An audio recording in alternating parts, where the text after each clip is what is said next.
Space Watchers, and welcome back to the third and final day of our morning show live from the dealer booth ILA Show in Berlin. Allow me to thank again for the last time the dealer booth that is hosting us. We have a bit of a crowd today, you cannot see them. We have students, they came here to see the dealer booth. It's always a pleasure.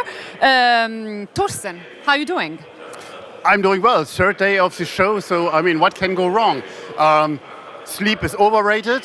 So, but we made it. We made it here back for you, and we have a full program for you. So, Emma, back to you. Yes, you can see from the bags under our eyes that maybe we're slightly tired, but it's always a pleasure to be here. Okay, so yesterday was an intense day. It always happens at the central day of any conference. There were several sessions about security, space for militarization, space for climate. There was a very interesting and special ceremony promoted by ESA. Torsten, what did catch your attention? What was for you the cherry on the pie? Absolutely. I mean, yesterday for me was driven by the Zero Debris Charter, the signature of the Zero Debris Charter, and where we had also an opportunity to talk with Dr. Aschbacher directly after the signing ceremony.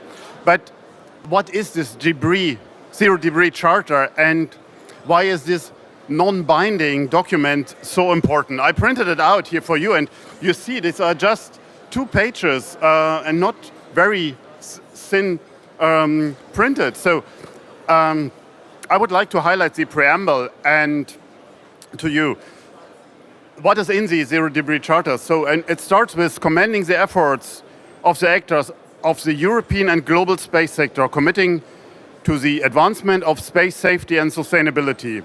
Second point, acknowledging the encouragement given to the European Space Agency by its member states to implement a zero debris approach, by which it aims to stop generating space debris by 2030. Listen to that carefully. We have 2024, so in 6 years we don't want to create space debris anymore. Fourth point, recognizing the role of the European Space Agency in the initiation and facilitation of the Charter, resulting from an open and collaborative process, also very important. And fourth point, recalling that international and national laws and regulations provide by the sole binding rules applicable to the conduct to space activities. I think that is super important. And this document is one of the first where the engineers looking for tech solutions of the problem, usually institutions, policymakers, and industry came together to find a common way forward. I don't want to go so far to call it a consensus. That would be too far. But there's a good intent. And I think that's very important. It is the commitment, a strong commitment for our future, for all of your future. And last point, on the human emotional side, I spoke to many of the 42 organizations that have been here yesterday to sign the Charter, and all of them were very excited, engaged, and proud to be part of it. What I sensed went further than these nice pictures that were created, so it's really emotional. So let me ask you this question before you ask me the next one. Do you think we're going to be able to stop debris by 2030? Of course, because it's written in the Charter. So, but Europe is not the only actor, obviously, in this field. I mean, there are many other countries involved, and we also saw, and you mentioned it yesterday, the NASA put out their sustainability initiatives, which sounds very similar. But I think it has to be a common effort by all the spacefaring nations to limit space debris. Will it ever be solved? Human-made the human-made debris problem. I'm not sure. And Europe has its weight to carry in that, and also its obligations to apply to its own devices. But back to you. So, how about Dodge you? the question, Torsten. tell us a bit about your great session yesterday. I mean, that was absolutely awesome. So I moderated a session on Space for Climate Action, and these sessions are always a bit difficult because there's only 45 minutes, there's 6 speakers, so everyone has very little time to express themselves. However, I was quite impressed by some of the speakers, in particular Ulrike Daniels from the German Federal Ministry for Digital Transport, by Chiara Pedersoli, CEO of OHB AG, and also by Godela Rössner, Head of Earth Observation at DLR. Many women in your panel. There were only 2 men. It was a gender imbalance on the other side. It was quite nice. So all 3 of them, they work closely with Space for Climate issues, and in particular, I was very impressed by Godela and Chiara because they were very well prepared on the type of actionable outputs that we are trying to achieve. Chiara mentioned the role of improved and space-informed agriculture techniques. She said that she sees a huge potential on how space can support agriculture and improve agriculture. Godela mentioned the need to have easier and more user-friendly platforms to support end users in using space data, and this is always a very important issue. And Ulrike mentioned the need to increase global digitalization to make our space-based data set more efficient and more able to respond to the needs. And I think all those 3 points were very important and very interesting, not only for Europe. We are here having obviously a European conference, but they're important, they are translatable outputs also for the global space community. Easy platforms, digitalization, and agriculture. On the point in particular of user-friendly platforms, I spoke with Godela afterwards.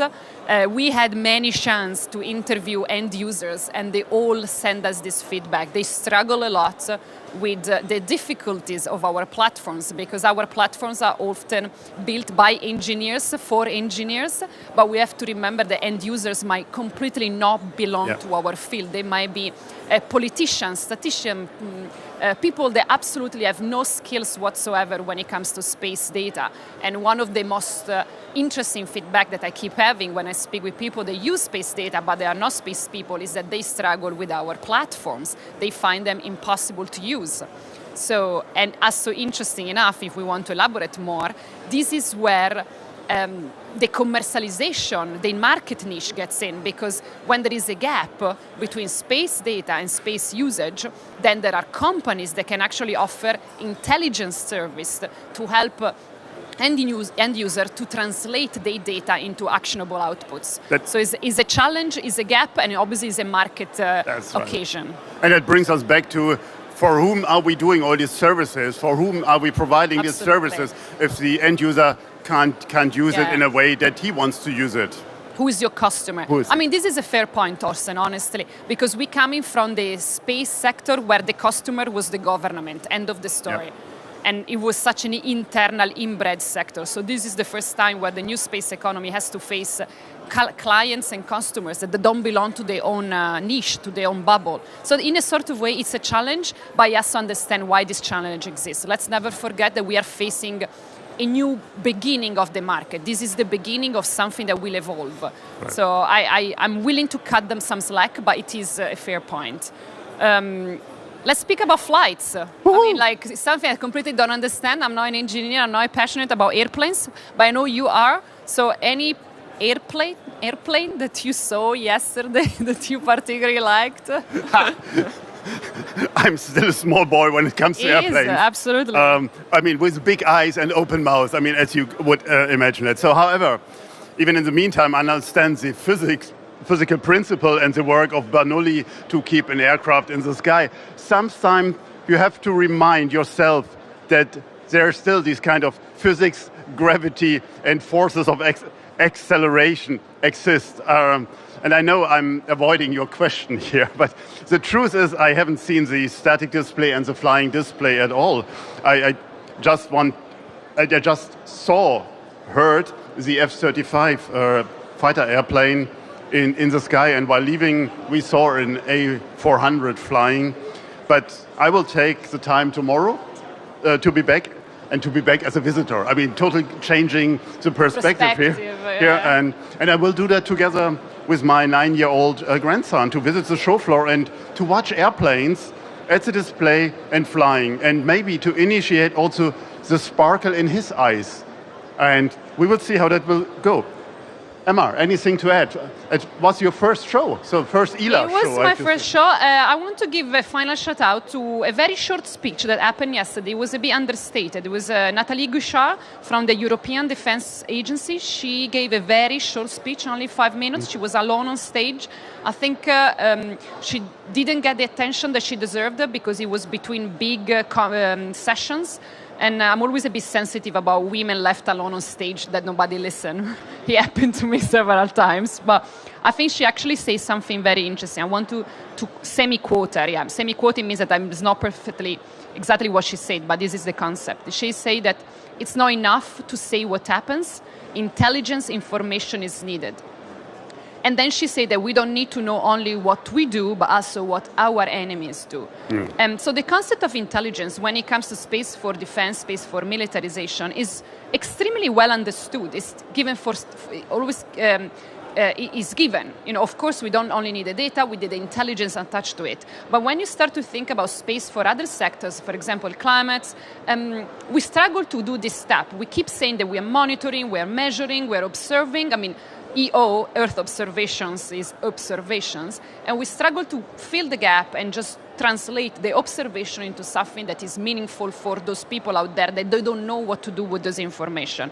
And so I think this is something that kind of interested me, and I think it's something that we should think of or learn from the defense, for example, where they are much more straight to the outputs and the intelligence. So this is my last point. Torsten, how about you? How shall we close the show? Shall we just close down? I think so. I'd like to thank all of you for your interest and thanks for this wonderful feedback here that we got in Berlin while here and also on the wire online. So we like to thank the DLR for hosting us again, and especially to Andreas Schütz for making it possible. And thank you, Emma, for this experiment to running a show. What do you think? Should we continue this idea? Well, I loved it. It allowed us to come out with the observations. It's rare that you and I can exchange ideas because usually we are interviewing other people. So this is one of the few occasions when we can actually offer an informed opinion about what's going on here and to a conference and attach to the general space discourse. So I think it's valuable for us, it's valuable for our audience. And why not? It's probably also valuable for the people here that they can hear us wrapping up ideas and just try to distill them. So yes, I hope we will be able to repeat the experiment. And thanks again, as you say, to DLR. Give us a stage and we will perform. We will be there. That's the bottom line. So, to all of you that will be here, it's a weekend. We have some wonderful public days here prepared, and if you see a space watcher around, that's probably me. So say hi if you want. And with that, Space Watch out, and we will see you hopefully latest at the ILA 2026 here in Berlin. With that, again, Space Watch out. Thank you very much.